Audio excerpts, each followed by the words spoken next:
ఉంది ఇంపియాల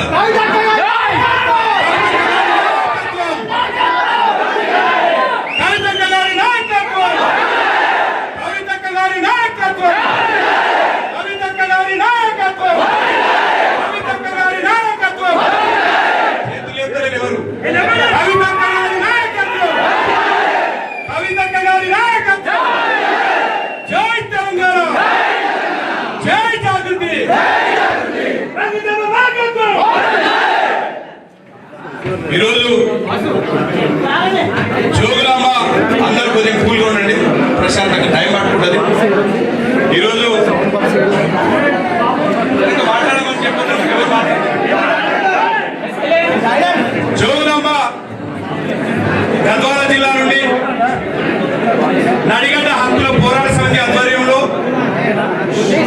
మొత్తం కూడా ముఖ్య నాయకులము కార్యకర్తలము ఈరోజు తెలంగాణ జాగృతిలో చేరి రాబోయే రోజుల్లో కవితక్క ఆధ్వర్యంలో తెలంగాణ ఆత్మను పురుడు పోసుకొని రాబోయే రోజుల్లో సామాజిక తెలంగాణ కోసం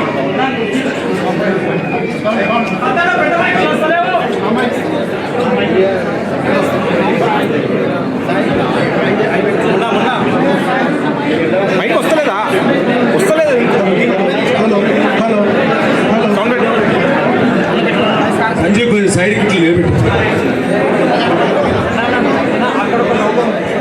రాబోయే రోజుల్లో రేపు ఏప్రిల్ 25 నాడు సర్వోదయ తెలంగాణ లక్ష్యంగా, సామాజిక తెలంగాణ లక్ష్యంగా, వారి సంక్షేమం కోసం ఏ ఆశయ సాధన అయితే నెరవేరలేదో, ఏ అమరవీరుల త్యాగాలైతే తెలంగాణ రాష్ట్రం ఏర్పడిన తర్వాత ఏ ఉద్యమకారులైతే తెలంగాణ రాష్ట్రం కోసం కొట్లాడినారో అట్లాంటి తెలంగాణ వాళ్ళు కలలుగల తెలంగాణ సాధించలేదని చెప్పేసి ఏదైతే టీఆర్ఎస్ పార్టీ ఉద్యమ పార్టీగా ఉంటూ అధికారంలోకి వచ్చిన తర్వాత, భారత రాష్ట్ర సమితిగా మారిన తర్వాత కనీసం ఈ తెలంగాణ రాష్ట్రంలో ఉన్నటువంటి పేదల కష్టాలు, అట్టడుగు వర్గాల కష్టాలు పట్టించుకోకుండా కేవలం పాలనతో ఈరోజు రాష్ట్రాన్ని అధోగతి పాలు చేస్తే తెలంగాణ రాష్ట్రంలోని ప్రజలందరూ కూడా ఆవేదన చెంది, ఉద్యమకారులు ఆవేదన చెంది, మేధావులు ఆవేదన చెంది దీనికోసమైనా మేము తెలంగాణ రాష్ట్రాన్ని సాధించినామని చెప్పేసి బాధపడి ఆ సందర్భంలో రేవంత్ రెడ్డి గారు అనేక హామీలు ఇచ్చి, అనేక 420 హామీలు ఇచ్చి, కళ్ళబొల్లి మాటలు చెప్పి తెలంగాణ సమాజం కోసం మొత్తం కూడా వారిని మభ్యపెట్టి ఓట్లేయించుకున్న తర్వాత తెలంగాణ రాష్ట్రాన్ని పట్టించుకోకుండా, రైతాంగాన్ని పట్టించుకోకుండా, మహిళలను పట్టించుకోకుండా, యువతను పట్టించుకోకుండా, మహిళలను పట్టించుకోకుండా కేవలం బూతుల పురాణంతో ఈరోజు రాష్ట్రాన్ని పరిపాలిస్తున్నటువంటి ముఖ్యమంత్రి పాలన పట్ల ప్రజలు ఆవేదన చెంది ఒక ప్రత్యామ్నాయ వేదిక కోసం ఎదురు చూస్తున్నటువంటి సందర్భంలో ఒక ఆశా దీపం లాగా, ఒక ప్రజల తరఫున ప్రశ్నించే గొంతుకలాగా నేనున్నానని చెప్పేసి గత 10 ఏళ్ల లోపల కూడా ఉన్న పార్టీలో అనేక సందర్భాల్లో ప్రశ్నిస్తే కూడా ఆ ప్రశ్నలకు సమాధానాలు ఇవ్వకుండా, అయ్యా మనం ఏ ఉద్దేశంతో అయితే తెలంగాణను సాధించినాము, ఏ అమరుల ఆశయాల కోసం మనం పనిచేస్తలేము, అనేక మంది ఉద్యమకారులు ఆవేదన చెందుతా ఉన్నారు. ఇక్కడ అనేక మంది విద్యార్థులు రోడ్ల పాలవుతున్నటువంటి పరిస్థితి ఉన్నది. యువత గురించి పట్టించుకోవడం లేదు. వీళ్ళందరి గురించి మనం పట్టించుకొని తెలంగాణ రాష్ట్రం యొక్క ఆకాంక్షను మనం నెరవేర్చినట్లయితే అప్పుడు మనకి ప్రజలు పట్టం కడతారు అన్నటువంటి పాపానికి అవమానకర రీతిలో అన్యాయంగా కనీసం సంజాయిషి కూడా అడగకుండా బీసీల గురించి మాట్లాడతావా, అంబేద్కర్ విగ్రహం పెట్టమని మాట్లాడతావా, మహిళలకు రిజర్వేషన్ గురించి మాట్లాడతావా, పూలే విగ్రహం పెట్టమని నువ్వు మాట్లాడతావా, మమ్మల్ని కాదని నువ్వు ఎట్లా మాట్లాడతావు అని చెప్పేసి పార్టీ నుంచి అన్యాయంగా అక్రమంగా కనీస సంజాయిషి కూడా లేకుండా బహిష్కరిస్తే బయటకు వచ్చి ఎక్కడా తొనకకుండా నేను తెలంగాణ ప్రజల కోసం నేనున్నానని చెప్పేసి ఖచ్చితంగా సామాజిక తెలంగాణకి మేము కట్టుబడి ఉన్నామని చెప్పేసి, సర్వోదయ తెలంగాణ కోసం మేము ఉన్నామని చెప్పేసి, తెలంగాణ రాష్ట్రంలో అట్టడుగు వర్గాల కోసం, అణగారిన వర్గాల కోసం నేను ఒక ప్రశ్నించే గొంతుకగా నిలబడతానని చెప్పేసి కొట్లాడుతున్నటువంటి సందర్భంలో మేమందరం ఒక ఆలోచన చేయడం జరిగింది. నడిగడ్డ హక్కుల పోరాట సమితి 2000 తెలంగాణ రాష్ట్రం ఏర్పాటైన తర్వాత, ఉస్మానియా యూనివర్సిటీలో నేను చదువుకున్న తర్వాత, నేను నా సొంత నియోజకం వెళ్ళినాక ఇకనైనా మా బతుకులు తెల్లారుతాయి, సొంత రాష్ట్రం వచ్చింది, మాలాంటి యువతకు అవకాశాలు వస్తాయి, రాజకీయ సామాజిక సమానత్వం వస్తుంది, ఆర్థిక సమానత్వం వస్తుంది అని చెప్పేసి ఆశపడి కేసులు పెట్టించుకుని తెలంగాణ కోసం కొట్లాడి తిరిగి మేము గద్వాలకి వెళ్ళి ఇకనైనా మా నడిగడ్డ మారుతుందేమని చూస్తే మా నడిగడ్డ మారలేదు. మా నడిగడ్డ నాయకులే ఆ పార్టీ నుంచి ఈ పార్టీలోకి, ఈ పార్టీ నుంచి ఆ పార్టీలోకి మారుతున్నారు తప్ప మా నడిగడ్డలోని ప్రజల గురించి ఏమాత్రం పట్టించుకోలేదు, మా రైతుల గురించి పట్టించుకోలేదు. మేము ఆ బంగ్లాలకు వెళితే మా బీసీ ఎస్సీ ఎస్టీ మైనారిటీ వర్గాలను వాళ్ళ యొక్క బంగ్లాల కాడ, తలుపుల కాడ కింద కూర్చోబెట్టుకున్నారు తప్ప ఏ రోజు కూడా మాకు కనీస గౌరవీయని పరిస్థితుల్లో అక్కడికి వెళ్ళి ఆవేదన చెంది మాకు రాష్ట్రం వచ్చింది. కానీ మా రాష్ట్రంలో నడిగడ్డలో ఉన్నటువంటి 70 ఏళ్ళుగా ఏలుతున్నటువంటి ఈ కుటుంబ పాలన గద్దె దించాలంటే మరొక పోరాటం చేయాల్సిందే అని చెప్పేసి నడిగడ్డ హక్కుల పోరాట సమితిని ఏర్పాటు చేసినాం. 2018లో ఎమ్మెల్యేగా పోటీ చేసి మొత్తం నియోజకవర్గం మొత్తం తిరిగి 70 ఏళ్ల కుటుంబ పాలన ఎండగడుతూ వారి యొక్క హత్య రాజకీయాల గురించి చెప్తూ, వాళ్ళ కుటుంబ పాలన మా బీసీ ఎస్సీ ఎస్టీ మైనారిటీ వర్గాలు ఏ రకంగా అణిచివేతకు గురైనారో చెప్తూ, ఓటు చైతన్య యాత్ర చేస్తూ, పల్లె నిద్రలు వేస్తూ, పాదయాత్ర చేస్తూ, గడప గడపకి వెళ్ళి ఒక్కొక్క గ్రామం లోపల మొత్తం కూడా అణిచివేయబడ్డ వర్గాల తరఫున ఒక ప్రశ్నించే గొంతుకగా 70 ఏళ్ల కుటుంబ పాలన మీరు చేసింది ఏమిటి? మాకు విద్య లేదు, వైద్యం లేదు, సరైనటువంటి రోడ్ల సౌకర్యాలు లేవు, అనేక రకాలుగా, పైగా ఓట్లప్పుడు మా ఇంటి ముందరకు వచ్చి మా భుజం మీద చేయేసి ఎంతో అన్యోన్యంగా నటించి మా భుజం మీద చేయేసి మా ఓట్లు వేయించుకున్న తర్వాత తిరిగి మేము మీ బంగాళ కాడికి వస్తే మాత్రం, మేము వస్తే మాత్రం మీరు మా ఇంటి దగ్గరికి వచ్చినప్పుడు మా ఒంటి మీద ఉన్నటువంటి కండువాన్ని తీసి తుడిసి మా బంగారెడ్డి వచ్చినాడు, మా కృష్ణమోహన్ రెడ్డి వచ్చినాడు అని చెప్పేసి మా ముఖం తుడుచుకునే తువాలు తీసి వాళ్ళు కూర్చునే కాడ తూడ్చి కూర్చోబెట్టి ఛాయ్ ఇచ్చి నీళ్ళు ఇచ్చి వాళ్ళకు ఓటేసి అధికారం ఇస్తే అధికారంలోకి వచ్చిన తర్వాత ఏనాడు కూడా మా గురించి పట్టించుకున్న పాపాన పోలేదు. పైగా మేము ఆ బంగాళాఖాలకు వెళ్ళినప్పుడు మమ్మల్ని కులాల పేర్లు పెట్టి దూషించినటువంటి పరిస్థితి ఉన్నదాక అక్కడ. కాబట్టి ఆ పాలన గద్దెదించాలని చెప్పేసి 2018లో పెట్టినటువంటి పోరాటం, ఇక్కడ యూనివర్సిటీలో పోరాటం తర్వాత, అక్కడికి వెళ్ళిన తర్వాత, తెలంగాణ రాష్ట్రం ఏర్పాటులో మొదటి ప్రభుత్వం వచ్చిన తర్వాత కనీసం కొట్లాడి రాష్ట్రం తెచ్చుకున్నటువంటి పార్టీ ఈరోజు మార్పు అంటే ఏమిటి? నాయకత్వం కూడా మారుస్తుంది, కొత్త నాయకత్వానికి పునాది వేస్తుంది. గత 70 ఏళ్ళుగా దోచుకున్నటువంటి అవినీతికి అలవాటు పడ్డటువంటి నాయకులను మార్చి ఈరోజు మరి మా పేరు మీదనే అందరూ గెలిచారని చెప్తున్నారు కదా. కాబట్టి మా పేరు మీదనే, తెలంగాణ పేరు మీదనే, తెలంగాణ రాష్ట్రాన్ని సాధించినటువంటి పార్టీ పేరు మీదనే ఒక కొత్త నాయకత్వాన్ని తయారు చేస్తుందేమని మేము ఎదురు చూస్తే, అక్కడ వైఎస్ఆర్సీపీలో ఉన్నటువంటి బండ్ల కృష్ణమోహన్ రెడ్డి ఆ రోజు తెలంగాణ ఉద్యమాన్ని కించపరిచేటువంటి వ్యక్తిని తీసుకొచ్చి టికెట్ ఇచ్చి ఎమ్మెల్యేని చేసింది టీఆర్ఎస్ పార్టీ. మరి ఎందుకు చేసినారు? మరి ఎవరు కొట్లన్నారు? మరి తెలంగాణ ఉద్యమకారులకు టికెట్లు ఇచ్చినారా? ఎవరైతే కొత్త నాయకత్వానికి మీరు ఎంకరేజ్ చేసినారా అంటే అట్లాంటిది ఏం లేదు. మాకు కావాల్సింది గెలుపు కుర్రాలు, డబ్బున్నోళ్ళు, మా పార్టీకి ఫండ్ ఇచ్చేటోళ్ళు తప్ప ఇక ఎంతనే దోచుకోండి అని చెప్పేసి తిరిగి వాళ్ళకే టికెట్ ఇస్తున్న పరిస్థితుల్లో అనేక పోరాటాలు చేస్తూ 2018లో నిలబడి ఓడిన తర్వాత ఇక్కడ ఉన్నటువంటి నా కుటుంబ సభ్యులకు, వీళ్ళందరూ కూడా నా కుటుంబ సభ్యులే, నా తమ్ముళ్ళు, నా అక్కలు అందరూ నా కుటుంబ సభ్యులే. ఈరోజు మహిళలు సైతం మేము కూడా తరలి వస్తామంటే వద్దని చెప్పి, నాకు సమ్మర్ ఎండాకాలం మీకు అనేక ఇబ్బందులు ఉంటాయి, ఎక్కడ పడితే అక్కడ కార్లు ఆపలేము, మేము మీ తరఫు నుంచి, మీ ఇంటి నుంచి మగాళ్ళని, ఒక్కొక్క మగాన్ని మీ ఇంటి తరఫు నుంచి వీరతులకని దిద్ది పంపించి, రంజిత్ అన్న మీరు ఎంత మీరు ఉండాలా, రంజిత్ అన్న ఈరోజు కవితకెంత పోతున్నాడు, అక్క ఒక మా మహిళ బిడ్డగా మేము మీకు వీరతులకని పంపిస్తున్నామని చెప్పేసి ఈవెందో నా భార్యతో సహా, బుచ్చిబాబు గారి భార్యతో సహా సాగనంటున్నారు. కాబట్టి ఈరోజు నేను చెప్పేది ఒకటేక, మా ప్రాంతం అత్యంత వెనుకబడింది, విద్య పరంగా, వైద్య పరంగా అనేక రకాలుగా వెనుకబడినటువంటి పరిస్థితి మా ప్రాంతం. పాలకులు మారుతున్నారు కానీ అభివృద్ధి గురించి పట్టించుకునే నాదుడు లేడు. అక్కడ కేవలం వాళ్ళకి బీర్ల షాప్ మీద, బార్ల షాప్ మీద, కాంట్రాక్టర్ల మీద, కంకర మిషన్ల మీద, సినిమా టాకీస్ల మీద, వాళ్ళ వ్యాపారాల మీద ఉన్న ధ్యాస ఆ ప్రాంత ప్రజల సమస్యల పట్ల లేదు. నేను ఒకసారి చెప్పిన 2018లో నిలబడినప్పుడు చెప్పిన అదే మాటను మళ్ళీ రిపీట్ చేస్తా ఉన్నా. నేను ఆ రోజు ఏమన్నాను, నేను ఒకటే మాట, అయ్యా 70 ఏళ్ళ నుంచి మీ కల్తీ మందు తాగి తాగి తాగి మా ఓటర్లు కనీసం మా ఊరికి ఓటేద్దామంటే నరాల బలహీనత వచ్చి మాకు ఓటేద్దాం అనుకున్నా కూడా మా చేయి మీ వైపు వచ్చి ఓటు పడుతున్నటువంటి పరిస్థితి ఉన్నది. మమ్మల్ని మత్తులో పెట్టి కల్తీ మద్యం వ్యాపారం చేసి నరసింహారెడ్డి గారు వేల కోట్లు సంపాదించి ఆ ప్రాంత ప్రజల యొక్క ఆత్మగౌరవాన్ని దెబ్బతీస్తూ అణిచివేత గురి చేస్తున్నటువంటి సందర్భంలో 2018 తర్వాత నిలబడి ఓడిన తర్వాత కూడా అట్లే గట్టిగా నిలబడినాం. ఆ ప్రాంతంలో సీడ్పత్తి రైతుల గురించి కొట్లాడినాం. ఆ ప్రాంతంలో విద్య లేకపోతే కొట్లాడినాం. దాదాపు ఒక 15 గ్రామాల లోపల, అక్కడ స్కూళ్ళ లోపల, ప్రభుత్వ స్కూళ్ళ లోపల ప్రభుత్వ బడులు క్లాస్ రూమ్లు కట్టించినాం, స్క్రీన్లు పెట్టించినాం. బాలికలకు విద్యార్థులకు కనీసం వరకు టాయిలెట్స్ లేకపోతే టాయిలెట్స్ రూమ్ కట్టించినాం. 15 గ్రామాల లోపల చేసినాం.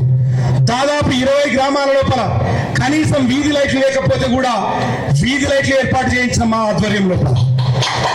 దాదాపు విత్తన పత్తి రైతులు 50,000 మంది రైతులుంటే 50,000 మంది రైతులు కేవలం 40 మంది ఆర్గనైజర్లు మోసం చేస్తుంటే, అన్యాయానికి గురి చేస్తుంటే ఎవరు పట్టించుకునే నాదుడు లేక 40 మంది ఆర్గనైజర్ల అణిచివేతకు వ్యతిరేకంగా పెద్ద ఎత్తున పోరాటాలు చేసినాం. వాళ్ళపైన కేసు వేసినాం, హైకోర్టులో పిల్లు వేసినాం, నేషనల్ గ్రీన్ ట్రిబ్యునల్లో కేసులు వేసినాం. వాళ్ళు అన్యాయంగా అక్రమంగా వాతావరణాన్ని కలుషితం చేస్తున్నారని చెప్పేసి, యాసిడ్తో విత్తనాలు కడిగిన తర్వాత మా భూములు నాశనం అవుతున్నామని చెప్పేసి వీరోచితమైన పోరాటం చేసినాం. ఇక్కడ ఉన్నటువంటి మా కార్యకర్తలు కావచ్చు, మా బంధువులు కావచ్చు, మా కుటుంబ కావచ్చు. ఆ సందర్భంలో నా పైన అనేక సందర్భాల్లో దాడులు జరిగినా కూడా ఇదే మంది, ఇక్కడ ఉన్నటువంటి ఇదే నా బంధువులు, ఇక్కడ ఉన్నటువంటి ఇదే నా కార్యకర్తల బలంతోనే గట్టిగా నిలబడిపోయారు. ఒక ఊరి నుంచి ఇంకొక ఊరి పోయే క్రమంలో ఎక్కడ దాడులు చేస్తారో మా అన్న మీద అని చెప్పేసి బండ్ల మీద, టూ వీలర్స్ మీద మళ్ళీ ఒక ఊరి దాకా వచ్చి వదిలేసి వెళ్ళాము. అక్కడి నుంచి మరో గ్రామం పోతుంటే అక్కడి నుంచి ఒక 30-40 బండ్ల మీద వదిలేసి వెళ్ళేవారు. చివరికి నా ఇంటికి వచ్చి ఇల్లు ముట్టేంత వరకు కూడా నన్ను ఇంటికి చేర్చేవాళ్ళు నా బంధువులు, నా కుటుంబ సభ్యులు. కాబట్టి ఈరోజు వీళ్ళందరినీ తీసుకొచ్చి యాక్చువల్గా మాకు ఒక తృప్తి ఇంకేందంటే భారీ బహిరంగ సభ పెట్టి మిమ్మల్ని అక్కడికి తీసుకెళ్లి మా కార్యకర్తలందరినీ మీకు పరిచయం చేద్దాం అనుకున్నాం. కానీ ఇప్పుడున్నటువంటి సమయాభావం లేకపోవడం వల్ల, ఎందుకోసం అంటే పార్టీ ఏర్పాటు అనే ప్రక్రియ చాలా దగ్గరికి వస్తున్నటువంటి సందర్భంలో లేదు రంజిత్ మీరు తొందరగా నిర్ణయం తీసుకోవడం చెప్పడం మా కార్యకర్తల అభిష్టం కూడా అట్లే ఉన్నది. సామాజిక తెలంగాణకు, సర్వోదయ తెలంగాణకు కట్టుబడినటువంటి కవిత ఆధ్వర్యంలో మనం అడుగు వేయాలని చెప్పి వేయాల్సిందే అని చెప్పేసి మేమందరం కూడా ముక్త కంఠంతో ఏకాభిప్రాయానికి వచ్చి ఈ రోజు నిర్ణయం తీసుకోవడం జరిగింది. ఈ సందర్భంగా మీకు ఒకటి విజ్ఞప్తి చేస్తా ఉన్నాను. ఈరోజు ఎందుకోసం అంటే ఒకసారి ఈ సందర్భంగా పార్టీలో చేరుతున్న సందర్భంగా మా తల్లిదండ్రులు గుర్తు చేసుకుంటున్నాను. నా మిత్రుడు, నా ప్రాణ స్నేహితుడు, మొదటి నుంచి నాతో పాటు ఉండి సర్వస్వం కోల్పోయినాడు బుచ్చిబాబు గారికి ధన్యవాదాలు తెలియజేసుకుంటున్నాను. నా భార్యకు, నా కుటుంబ సభ్యులకు, మా అక్కలకు, ఈరోజు నా దేవుడు ఇచ్చినటువంటి అక్కకు, అందరికీ కూడా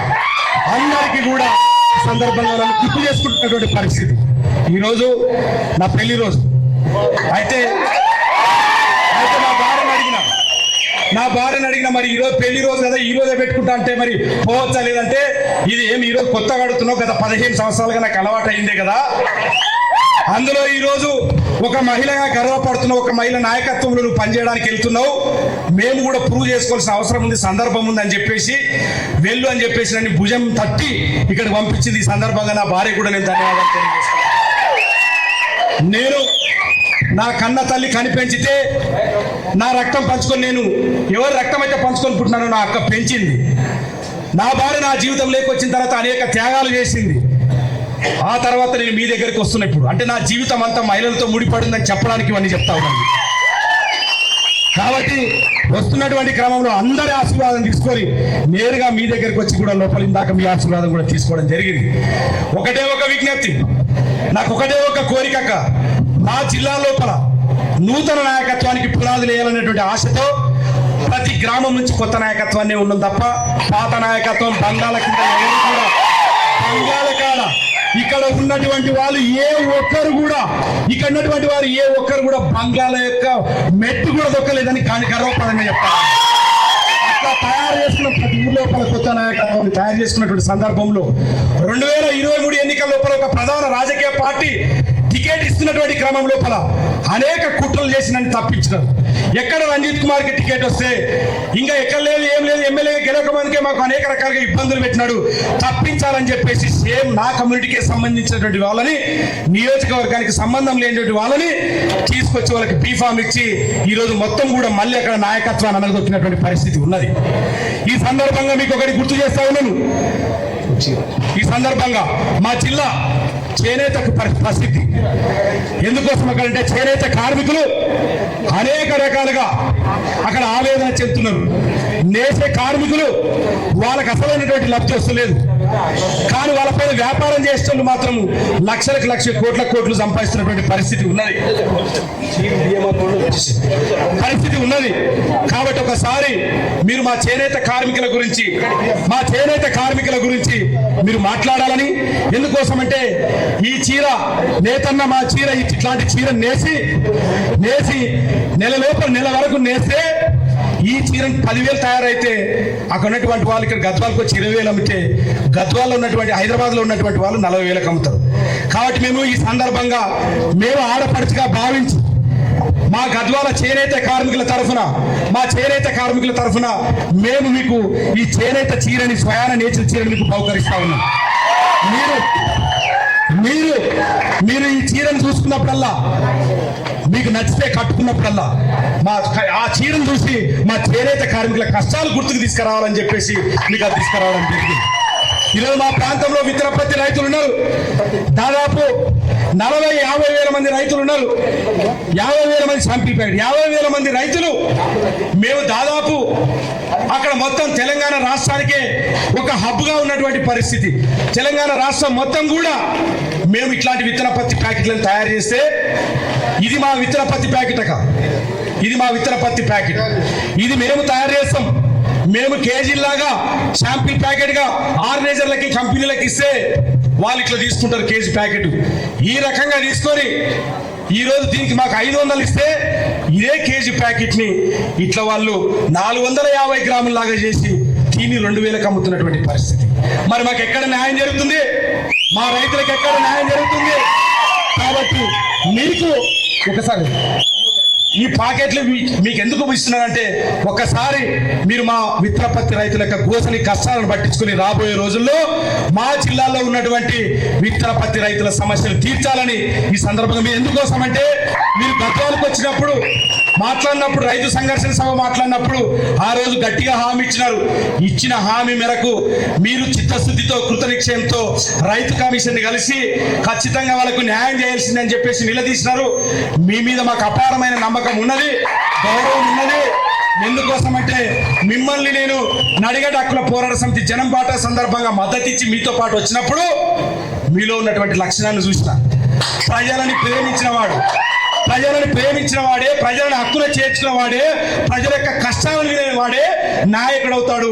ఆ నాయకత్వం లక్షణాలు మీకు మెండుగా ఉన్నాయి. ఖచ్చితంగా మీరు ఎందుకోసం అంటే బాధలో ఉన్నాను, కష్టాల్లో ఉన్నాయని మీరు హక్కులు చేర్చుకుంటున్నారు, వింటున్నారు. ఆ భరోసాతోనే ఈరోజు మేము మీతో అడుగులేస్తా ఉన్నాం. కాబట్టి ఒక్కసారి మీరు ఆలోచన చేయాలని రాబోయే రోజుల్లో మేము ఒకటే అడుగుతా ఉన్నాం. మా జిల్లాకు న్యాయం చేయండి, మా జిల్లాలో కొత్త నాయకత్వానికి పునాది వేయండి. మా జిల్లా విద్యకు వైద్యంకు దూరంగా గురైంది, దాన్ని పట్టించుకుంటారు. ఖచ్చితంగా మీరు ఎందుకోసం అంటే మీకు ఆశాభావం వ్యక్తం చేస్తా ఉన్నాం. 70 ఏళ్ల కుటుంబ పాలనలో మా ప్రాంత ప్రజలు నలిగిపోయినటువంటి పరిస్థితి ఉన్నది. DKR నారు ఏళ్ళు కాంగ్రెస్ పార్టీలో ఉన్నది. ఎమ్మెల్యే వస్తారు నిలబడేసరికి ఎంపీ రాత్రి ఢిల్లీకి పోయి కండువా కప్పుకొని అస్సం గుర్తుతో చెయ్యి ఊపుకుంటూ పోయి పువ్వు గుర్తు పట్టుకొని ఢిల్లీ నుంచి దిగింది విమానాశ్రయంలో. మేము మాత్రం వాళ్ళ గురించి కొట్లాడుకుంటున్నాం. సొంత అన్నదమ్ములం కొట్లాడుకుంటాం అత్తాళ్ళ కోసం. ఒక అన్న ఇక్కడ ఉంటాడు, ఒక తమ్ముడు ఇక్కడ ఉంటాం. వాళ్ళ కుటుంబ పాలన గద్దెరెక్కించడానికి సొంత అన్నదమ్ములం, సొంత తల్లి పిల్లలం నెత్తులు వలగొట్టుకొని గెట్ల పంచాయతీల కాడ కూడా వలగొట్టుకోం. వాళ్ళ గురించి అంతా పెట్టుకొని పెళ్లిళ్ళకు సావులకు కూడా పోని పరిస్థితి వాళ్ళ గురించి.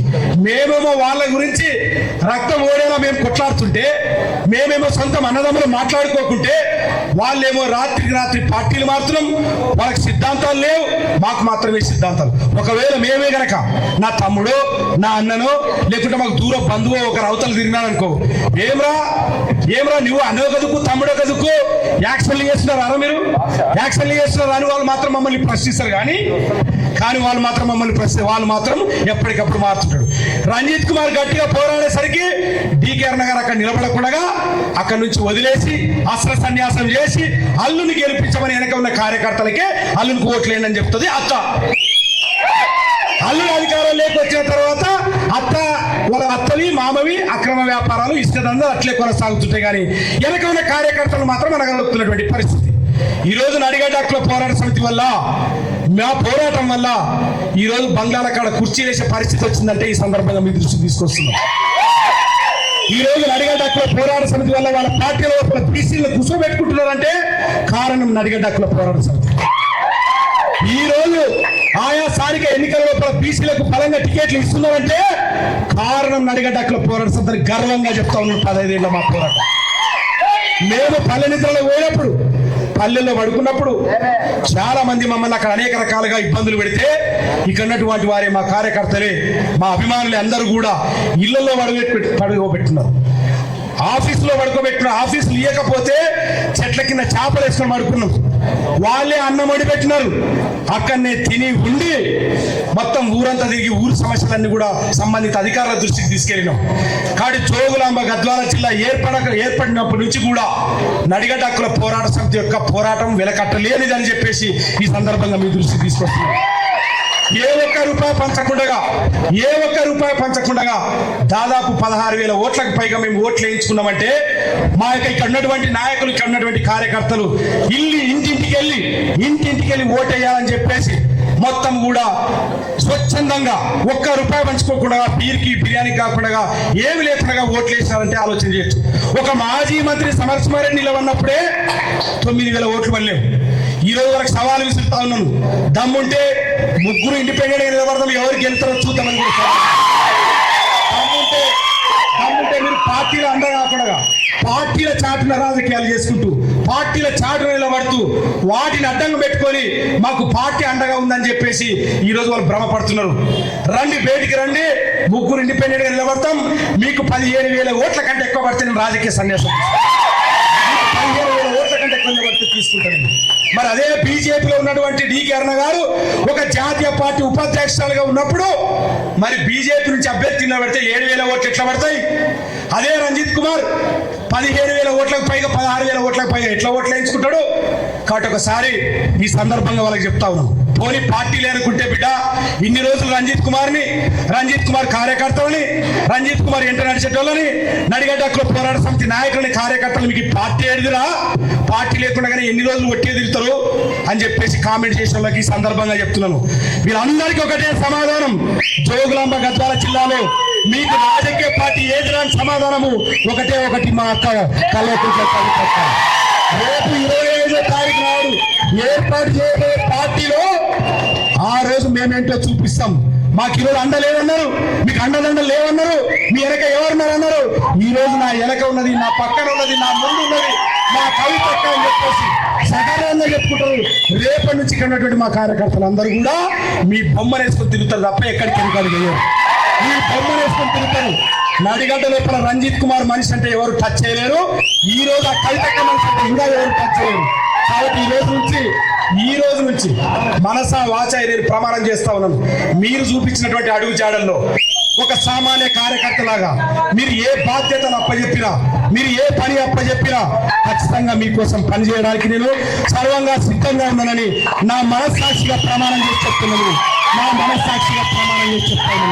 మీ అడుగు జాడల్లో, మీరు చూపిన దారిలో మీరు ఏం చెప్పాలి కార్యకర్తలాగా రేపటి నుంచి మా ఉమ్మడి మహబూబ్నగర్ జిల్లాలో ఇక్కడ ఉన్నటువంటి మా నాయకులు, మా కార్యకర్తలు తెలంగాణ జాగృతి కండువారు ఊరిలో పరిచయం చేయించే బాధ్యత మాదని సందర్భంగా చెప్తున్నాను. పరిచయం చేయించి ఊరిలో బలమైన నాయకత్వాన్ని తయారు చేసి రాబోయే రోజుల్లో మా ఉమ్మడి జిల్లా నుంచి మీకు పెద్ద ఎత్తున గిఫ్ట్ కూడా ఇస్తాము. ఖచ్చితంగా మా జిల్లా నుంచి గిఫ్ట్ ఇస్తాం. ఈ కండువా వేసుకొని సగర్వంగా కూడా జిల్లా మొత్తం తిరిగి రాష్ట్రం నా శక్తి మేరకు శక్తికి మేరకు పనిచేస్తాం. శక్తికి మించి అని ఎందుకోసం అంటున్నానంటే నా యొక్క కాన్ఫిడెన్స్, నా ఆత్మవిశ్వాసంతో చెప్తున్నాను. శక్తికి మించి పోరాడుతూ ఈ చెట్టును మీ ద్వారా రాబోయే చెట్టుని మా చెమటని నీళ్ళగా మార్చి ఒక్కొక్క నీటి చుక్క బంతులు వేసి చెట్టుని పెంచుకుంటాము. ఆ చెట్టు కింద సేద తీరుతాము. మా చెట్టు ఎంత పెరిగితే మా యొక్క కార్యకర్తలు అంత బలంగా ఉంటది. రాబోయే రోజుల్లో మీ ఆధ్వర్యంలో ఏర్పాటు చేయబోయే పార్టీలో మేము ఒక్కొక్క చెమట చుక్కని వేసి నీరుగా మార్చి ఆ చెట్టుని పెంచి ఖచ్చితంగా ఈ చెట్టుని పెంచే ప్రయత్నం చేస్తాము, పోరాటం చేస్తాము. మీరు ఒకటి మాకు ఇన్ని రోజులు ఉన్నటువంటి ఇబ్బందులన్నీ కూడా మేము తొలిగిపోయినామని భావిస్తా ఉన్నాం. మీరు మాకు అండగా ఉంటారనే బలమైనటువంటి నమ్మకం మాకున్నది. ఎందుకోసం అంటే మిమ్మల్ని గత కొన్ని రోజుల నుంచి గమనించినటువంటి కొన్ని విషయాలు, ఇది వేదిక కాదు, అవకాశం వచ్చిన రోజు, సందర్భం వచ్చిన రోజు మీరు ఎందుకు వచ్చినారు, ఎందుకు పార్టీ పెట్టినారు, మీ అంటేనే ప్రజలు ఎందుకు రావాలా, తెలంగాణ సమాజం ఎందుకు అడుగులేయాలా నేను చెప్పదలుచుకున్న ఆ రోజు ఖచ్చితంగా చేసి చూపిస్తాను. ఈ సందర్భంగా తెలియజేస్తూ ఈ అవకాశం ఇచ్చినటువంటి మీ అందరికీ పేరు నడిగడ్డ హక్కుల పోరాట సమితి కుటుంబ సభ్యులకు, నా కుటుంబానికి, ఎందుకోసమంటే మా తల్లిదండ్రులు, మా అన్న కూడా వచ్చినాడు, మా అన్న, మా వదిన, మా ఆడపడుచులు వాళ్ళందరూ అండగా ఉన్నారు నాకు. వారితో పాటు నా ప్రాణ స్నేహితుడు ఆయన నాకు అండగా ఉన్నాడు బాబు. వీళ్ళందరికీ ఎందుకోసం అంటే నాకు అండగా నిలబడినటువంటి వారిని మర్చిపోతే నేను రాజకీయంగా కాదు కదా, మానవత్వం లేని మనిషిని నేను. కాబట్టి నాకు వీళ్ళందరికీ ఒక కుటుంబ సభ్యులుగా అండగా ఉన్నారు. ప్రతి ఎన్నికల్లో పోటీ చేసినారు, స్థానిక ఎన్నికల్లో పోటీ చేసినారు, జడ్పీటీసీ, ఎంపీటీసీ, సర్పంచ్ ఎన్నికల్లో పోటీ చేసినారు, అనేక అవమానాలకు గురైనారు. నిన్నటికి ఒక కార్యకర్త వచ్చి అన్నా నన్ను రోజు వేధిస్తున్నారు మీ పార్టీ ఏది అని చెప్పేస్తే, తట్టుకో తమ్ముడు, ఏప్రిల్ 20 తర్వాత సమాధానం చెప్దామని చెప్పి ఏప్రిల్ 20 తర్వాత సమాధానం చెప్తామని చెప్పినాను. కాబట్టి ఈ సందర్భంగా ఏప్రిల్ 20 తర్వాతనే వాళ్ళకి సమాధానం చెప్తా. నిన్న డిస్కస్ చేస్తున్నటువంటి క్రమంలో ఒక మాట అన్నాడు, కొంచెం సమయం ఎక్కువ తీసుకున్నాను క్షమించడాక. ఒక డిస్కస్ చేసినటువంటి సమయంలో అన్నాడు, ఏం లేదన్నా నిన్ను చూసినాం, నీ యొక్క నాయకత్వాన్ని చూసినాం. పాదయాత్ర 41 రోజుల పాటు చేసిన సందర్భంలో అందరూ పండుకున్నప్పుడు మీ యొక్క అండదండలతోనే నేనున్నాను లక్ష్మణ అని చెప్పేసి నేను మా లక్ష్మణకి చెప్తే ఆయన ఒకటే మాట అన్నాడు, అన్న నువ్వు మమ్మల్ని మేము నేను ఎంత చూసుకున్నామో నువ్వు కూడా మమ్మల్ని అంతే చూసుకున్నావు అన్నప్పుడు నా గుండె ఉప్పొంగిపోయింది. ఎందుకోసం అంటే పాదయాత్ర సందర్భంలో మా మీద ఏ అర్ధరాత్రి పూట రాళ్ళు వేస్తారేమో అని చెప్పేసి ఎవరు తెలియకుండా రాత్రి లేచి అందరూ ఒకసారి చూసుకుంటుంటే నేను అర్ధరాత్రి లేచి ఎక్కడ నా వాళ్ళు ఉన్నారు, ఎవరి మీద దాడులు చేస్తావు అని చెప్పేసి ఆ విషయాన్ని ఆయన గమనించినాడు. ఇన్నేళ్ల తర్వాత 3 ఏళ్ళు అయింది పాదయాత్ర చేసి, 3 ఏళ్ల తర్వాత నిన్న నాకు చెప్తా ఉంటే నాకు సంతోషం అనిపించింది. కాబట్టి ఈ సందర్భంగా నడిగడ్డ హక్కుల పోరాట సమితి నాయకులకు, కార్యకర్తలకు అందరికీ పేరున ధన్యవాదాలు తెలియజేసుకుంటున్నాను నాకు అండగా ఉన్నందుకు. రాబోయే రోజుల్లో ఇక నుంచి జెండా వేసుకున్న నుంచి, రేపటి నుంచి కాదు, ఈ క్షణం నుంచే జాగృతి కోసమే నిలబడతాం, జాగృతి కోసమే పోరాడతాం. మేము చేసే ప్రతి పని జాగృతి కోసమే ఇక నుంచి ఉంటుందని సందర్భంగా తెలియజేస్తూ, మరొకసారి మీరు మాకు అవకాశం కల్పించి మా మీద నమ్మకం ఉంచి, ఎందుకోసం అంటే మీరు కూడా అందరి మీద వేస్తలేరు, సరైనటువంటి వ్యక్తుల మీద వేస్తున్నారు. వచ్చిన మంది పోలో లైన్ కడితే వేసేటట్లు లేదు. ఇలా నేను చూసినా కాబట్టి ఎవరికైతే ఆ నాయకత్వ పటిత్వం ఉంటుందో, ఎవరైతే ప్రజల పట్ల ఒక కృతనిశ్చయంతో ఉంటారో, వాళ్ళ సమస్యల పట్ల చిత్తశుద్ధి ఉంటుందో అట్లాంటి నాయకత్వాన్ని గుర్తించి మీరు ఎంకరేజ్ చేస్తున్నారు. మీ ఆధ్వర్యంలో, మీ మహావృక్షం ఆధ్వర్యంలో ఒక చిన్న మొక్కగా మేము ఎదుగుతామని ఈ సందర్భంగా తెలియజేస్తూ, ఈ అవకాశం ఇచ్చి మీ అందరికీ ధన్యవాదాలు తెలియజేసుకుంటూ ఇప్పుడు అక్కగారు మాట్లాడవలసిందిగా విజ్ఞప్తి. Thank you.